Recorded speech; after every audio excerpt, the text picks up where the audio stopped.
अस्सलामुअलैकुम। अभी हम ग्लोबलाइजेशन आलमगीरियत देख रहे थे जिसने सारी दुनिया को एक साथ जोड़ दिया है, सारी दुनिया को एक गांव बना दिया है। अभी हम देखते हैं डिजिटलाइजेशन, जिसकी वजह से ही आलमगीरियत या ग्लोबलाइजेशन मुमकिन हुआ है। तो डिजिटलाइजेशन क्या है? डिजिटलाइजेशन मेनली हम जानते हैं कि ये डिजिटल टेक्नोलॉजी का इस्तेमाल है। डिजिटल टेक्नोलॉजी को जो कंप्यूटर इंटरनेट की टेक्नोलॉजी है, computer based technology, that is digital technology. तो digitalization is the use of digital technologies for handling data of various nature और फॉर वेरियस पर्पज। तो डिजिटलाइजेशन बेसिकली डिजिटल टेक्नोलॉजी का इस्तेमाल अलग अलग मकासद के लिए, अलग अलग नौइयत के कामों के डेटा को हैंडल करने के लिए। It involves the process of digital transformation. इसमें डिजिटल ट्रांसफॉर्मेशन का अमल शामिल है, which is basically a process, जो एक ऐसा अमल है बुनियादी तौर पर टू रेडिकली इम्प्रूव परफॉर्मेंस और द रीच ऑफ बिजनेस, जिसने बिजनेस के परफॉर्मेंस को, बिजनेस को यकसर तब्दील कर दिया है, पूरी तरह से बहुत ज़्यादा इम्प्रूव किया है, बहुत ज़्यादा चेंजेस तिजारत में आए हैं। This term digital transformation was coined by Capgemini. ये जो इस्तिलाह है डिजिटल ट्रांसफॉर्मेशन, सबसे पहले इसको कैपजेमिनी ने एक्चुअली ये टर्म की राइज की थी, ये इस्तिलाह मुरव्विज की थी। A French data processing company, Capgemini एक फ्रेंच डाटा प्रोसेसिंग कंपनी है, and the Center for Digital Business of Massachusetts Institute of Technology MIT USA। और मैसाचुसेट्स इंस्टीट्यूट ऑफ टेक्नोलॉजी जो MIT है USA में, ये दोनों ने इसका इस्तिलाह का इस्तेमाल किया सबसे पहले। This includes overhauling the process, operations and customer relationships. इसमें डिजिटल ट्रांसफॉर्मेशन में क्या क्या शामिल है? एक तो सारा ही जो प्रोसेस है उसकी ओवरऑलिंग, देन जितने भी आमाल हैं, जितने भी ऑपरेशंस दरकार हैं बिजनेस को चलाने के लिए, और कस्टमर के साथ में क्या रिलेशनशिप किस तरह से होना चाहिए। Definitions of digitalization. Digitalization is the integration of digital technologies into everyday life by the digitalization of everything that can be digitized. Digitalisation actually वो इत्तेहादी वो जो लाजमी टेक्नोलॉजी है जो रोज़मर्रा की ज़िंदगी में हमारी शामिल है, जिसके ज़रिए हम किसी भी चीज़ को, जो भी चीज़ को डिजिटाइज किया जा सकता है, वो सारी ही चीज़ों को हम डिजिटाइज करते हैं। वो जो डिजिटाइजेशन है, ये डिजिटलाइजेशन है। बेरेन एंड कैरिस ने उसकी तारीफ बयान की है कि digitalisation is the way in which many domains of social life are restructured around digital communication and media infrastructures.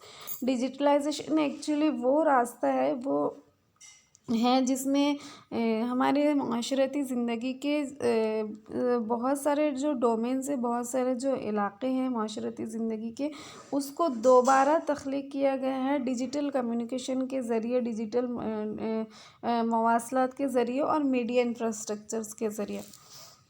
Gartner ने तारीफ दी है, digitalisation is the use of digital technologies. Digitalisation actually digital technology का इस्तेमाल है to change a business model, किसी business model को, किसी तिजारत के मॉडल को तब्दील करने के लिए, and provide new revenue and value producing opportunities, और नए रेवेन्यू मुहैया कराना, फराहम कराना, और ज़्यादा मुनाफा कमाने वाली वैल्यू प्रोड्यूसिंग अपॉर्चुनिटीज़, मुनाफा देने वाली, कीमत दिलाने वाले मौक़े फराहम कराना। कैरेक्टरिस्टिक्स ऑफ डिजिटलाइजेशन, इसकी क्या क्या खसूसियात है डिजिटलाइजेशन की? सबसे अहम तो कंप्यूटराइजेशन। डिजिटलाइजेशन एक्चुअली नाम ही कंप्यूटराइजेशन का है, मतलब डिजिटलाइजेशन कंप्यूटराइजेशन की वजह से ही मुमकिन हुआ है कि चीज़ों को आप कंप्यूटराइज करते हो, चीज़ों को आप डिजिटलाइज करते हो। There is an expansion of the use of computers in all works of life. ज़िंदगी के सारे ही शोबों में कंप्यूटर का इस्तेमाल बहुत ज़्यादा बढ़ा है। प्रोसेसेस विच वर अर्लियर मैनुअल और कम्बरसम, वो सारे अमल, वो सारी सरगर्मियाँ जो पहले हाथों से की जाती थी और काफ़ी बोझल हुआ करती थी, काफ़ी मुश्किल हुआ करती थी, have now been simplified through programming, information technology and computer science. अभी वो सारी ही चीज़ें बहुत आसान हो गई है प्रोग्रामिंग के ज़रिए, इंफॉर्मेशन टेक्नोलॉजी और कंप्यूटर साइंस के ज़रिए। This has added the process of computerization, जिसने कंप्यूटराइजेशन के प्रोसेस को की मदद से ही ये मुमकिन हुआ है, which in turn has digitize process for several sector from for example education, banking, revenue, taxation, marketing etcetera. आज जो हर चीज़ को डिजिटाइज किया गया है, मिसाल के तौर पर एजुकेशन को, बैंकिंग के अभी सारी बैंकिंग ऑनलाइन मुमकिन है। टैक्स वगैरह आप ऑनलाइन टैक्स आप पे कर सकते हो, ऑनलाइन आप सारा कुछ कर सकते हैं, आप आपका पूरा बिजनेस ऑनलाइन कर सकते हैं। तो ये सारा कुछ कंप्यूटराइजेशन की वजह से ही मुमकिन हुआ है। फ्रीक्वेंट चेंज, डिजिटलाइजेशन मतलब मुतवातिर इसमें तब्दीली होना। इसकी खासियत है डिजिटलाइजेशन की, एक मखसूस ये है, इसका इनफरादी खसूसियत है। Digitalisation had led to frequent changes in business model due to growth in newer technologies. जैसे जैसे नई नई तब्दीलियाँ आती हैं तो बिजनेस में भी मुतवातिर तब्दीलियाँ होती रहती हैं। Have you heard the use of AI और artificial intelligence for various purposes such as production, manufacturing, surgery, robotics, designing में। जो आजकल डिजिटलाइजेशन में सबसे अहम जो चीज़ चल रही है, सबसे अहम जो नुक्ता है, वो है आर्टिफिशियल इंटेलिजेंस। आर्टिफिशियल इंटेलिजेंस की वजह से ही दुनिया में इतनी ज़्यादा तरक्की मुमकिन हो पा रही है और इतनी आप चीज़ों में मुनाफा हासिल कर पा रहे हो।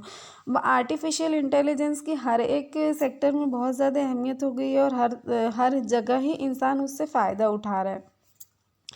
आर्टिफिशियल इंटेलिजेंस की मिसाल हम देख सकते हैं कि जैसे आप यूट्यूब ही आप लोग चलाते हैं। अभी एक ही घर में बैठे हुए, एक ही रूम में बैठे हुए 4 लोग अपने मोबाइल पे यूट्यूब चला रहे हैं, तो हर किसी के यूट्यूब के वॉलपेपर पे अलग अलग वीडियो रिकमेंडेड होती है। ऐसा क्यों होता है? ये आर्टिफिशियल इंटेलिजेंस की वजह से ही मुमकिन होता है कि आपकी जो चॉइस है उससे रिलेटेड वीडियोस आपके वॉलपेपर पर आती है, सामने वाले की जो चॉइस है उससे रिलेटेड वीडियो उसके वॉलपेपर पर आती है। आप मतलब आप 2-3 बार सर्फिंग करते हो तो आर्टिफिशियल इंटेलिजेंस के ज़रिए वो पता लगा लेते हैं कि ये अकाउंट की डिमांड क्या है या ये अकाउंट किस चीज़ में इंटरेस्ट रखता है, तो उससे रिलेटेड वो वीडियोस आपको शो करते हैं। इसी तरह हॉस्पिटल्स में आप देखते होंगे ऐसे डिस्पेंसरीज मशीन्स लगी हुई होती हैं जहाँ पर आप आपकी बीमारी के सिम्टम्स आप वहाँ पर इंटर करते हो तो उसमें से प्रिस्क्रिप्शन निकल कर आता है, कुछ मशीनरीज में मेडिसिन निकल कर आती है। तो ये आर्टिफिशियल इंटेलिजेंस के ज़रिए मुमकिन होता है कि उसमें डेटा स्टोर होता है कि ये जो सिम्टम्स होते हैं ये बीमारी के लिए होते हैं, इसके लिए ये मेडिसिन रिकमेंड की जाती हैं। तो आप जैसे आप करते हो तो अकॉर्डिंगली वो आर्टिफिशियल इंटेलिजेंस के ज़रिए, वहाँ पे कोई इंसान नहीं होता उस मशीन को ऑपरेट करने के लिए, वहाँ कोई डॉक्टर नहीं होता, वो ऐसा सॉफ्टवेयर बनाया जाता है जो ये असेस कर पाता है कि कौन सी बीमारी है और उसके लिए कौन सी दवा चाहिए। जो ATM मशीन्स है वो भी आर्टिफिशियल इंटेलिजेंस की मिसाल है। तो आर्टिफिशियल इंटेलिजेंस के ज़रिए आर्टिफिशियल इंटेलिजेंस का डॉक्टर सर्जरी में इस्तेमाल करते हैं और जो हम मुख्तलिफ़ किस्म के डायग्नोसिस है, जैसे सोनोग्राफी हो गया, CT स्कैन वगैरह हो गया, ये सारे आर्टिफिशियल इंटेलिजेंस के ज़रिए ही मुमकिन हो पाते हैं। स्पीड एंड एक्यूरेसी, डिजिटलाइजेशन की वजह से काम की स्पीड बहुत ज़्यादा बढ़ी है और काम में एक्यूरेसी बहुत आई है। अभी गलती होने का इम्कान ना के बराबर होता है या गलती नहीं होती, गलती का इम्कान सिफ़र होता है। गलती तभी होती है जब इंसान उस सॉफ्टवेयर में कोई मिस्टेक कर दे, अपने आपका इनपुट कुछ गलत हो तब भी उसमें गलती होती है, अदरवाइज़ मशीन से कोई गलती नहीं होती है। Digitalization has escalated the speed of the process with a far greater extent of accuracy.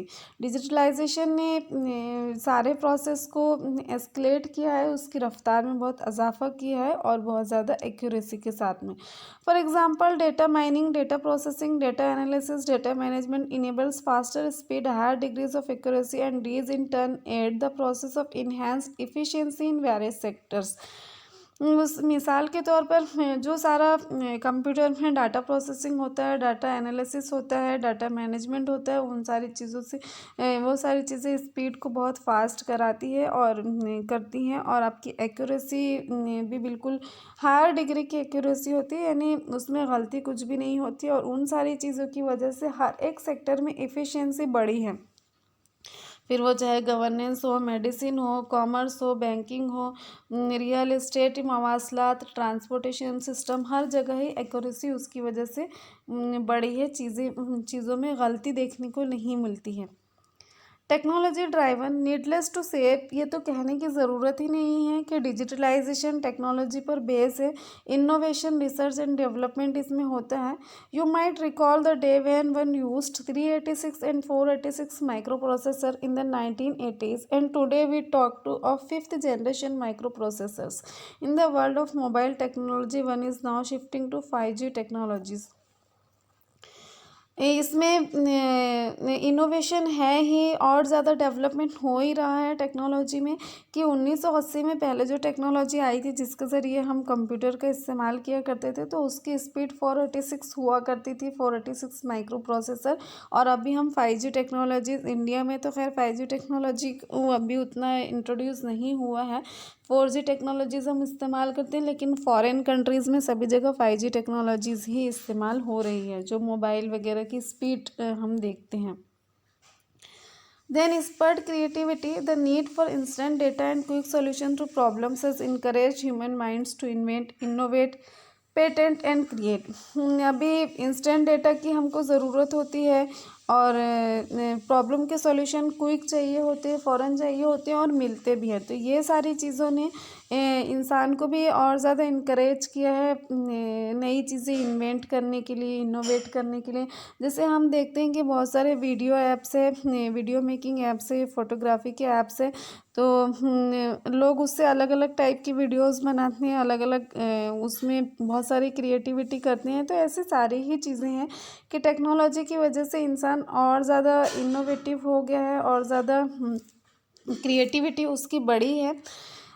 साथ ही वो नई चीज़ों को इन्वेंट करता है, इनोवेट करता है, फिर वो खुद कुछ, अगर कुछ डिफरेंट ऐप अभी आने लगे, जैसे लॉकडाउन में जब स्कूल्स बंद हुई, कॉलेजेस बंद हुए, तो बहुत सारे लोगों ने एजुकेशनल ऐप्स बनाए, तो ये एक इनोवेशन था। देन उन्होंने कोई इंसान अपने इनोवेशन के साथ आया है, तो डेफिनेटली वो उसको पेटेंट तो करवाएगा ही। पेटेंट मतलब उसके हुकूक अपने नाम से रजिस्टर्ड करवाना, कि कोई उसको दूसरा, कॉपीराइट, पेटेंट आप कॉपीराइट भी बोल सकते, कि कोई दूसरा उसको अपने नाम से इस्तेमाल ना कर सके, कोई दूसरा उससे मतलब मुआशी फ़ायदा ना उठा सके कोई। बाकी ऐसे तो हम एजुकेशनल ऐप सारे ही लोग इस्तेमाल कर रहे हैं, हाँ, हम सभी उससे फ़ायदा उठा रहे हैं, लेकिन हम उससे पैसा नहीं कमा रहे हैं, तो ये उसका पेटेंट होता है। फॉर एग्जांपल, मिसाल के तौर पर, even in the field of education, तालीम के शोबे में ही, we are working towards integration technology for the purpose of education in the 21st century.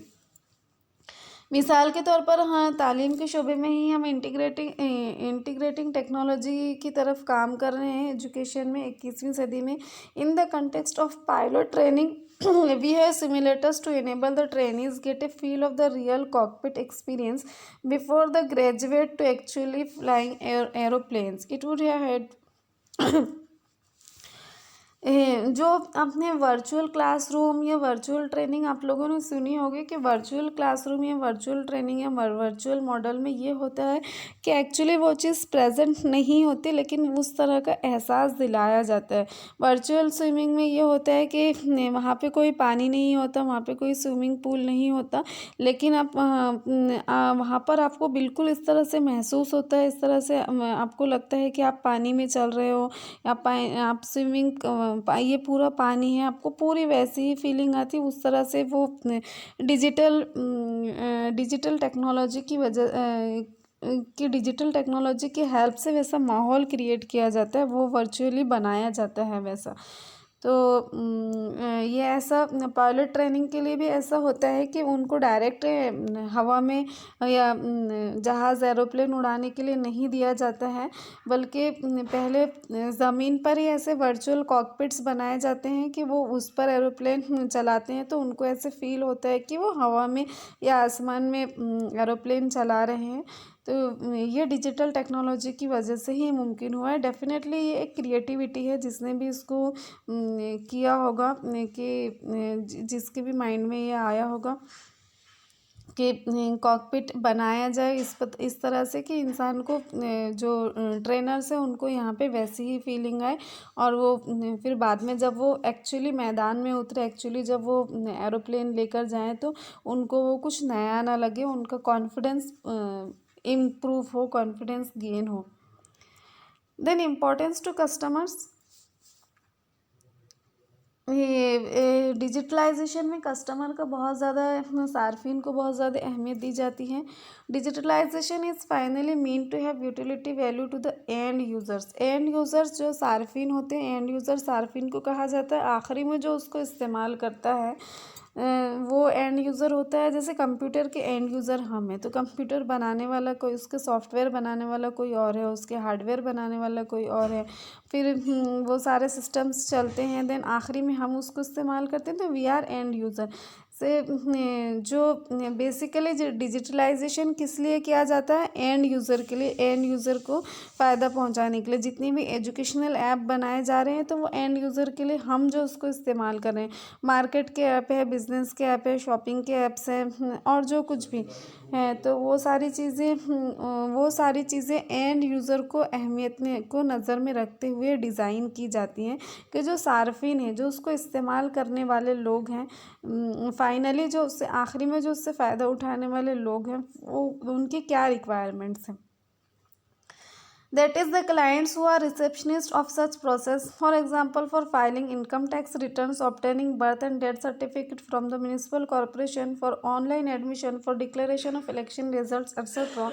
All these processes make use of digitalization, and it has radically transformed the processes compared to those used just a few decades ago.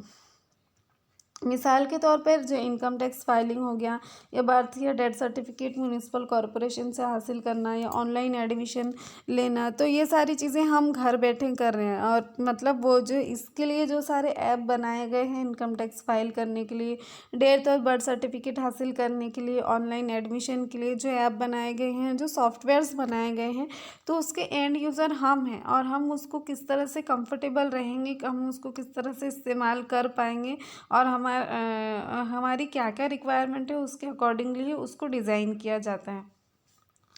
और ये सारी चीज़ों ने सारे ही process को यकसर तब्दील कर दिया है, पूरी तरह से चेंज कर दिया है। चीज़ें बहुत आसान हो गई, चीज़ें बहुत बदल गई हैं उन सारी चीज़ों के मुकाबले में जो अभी हम कुछ दहाइयों पहले इस्तेमाल किया करते थे, कुछ दहाइयों पहले हम किया करते थे।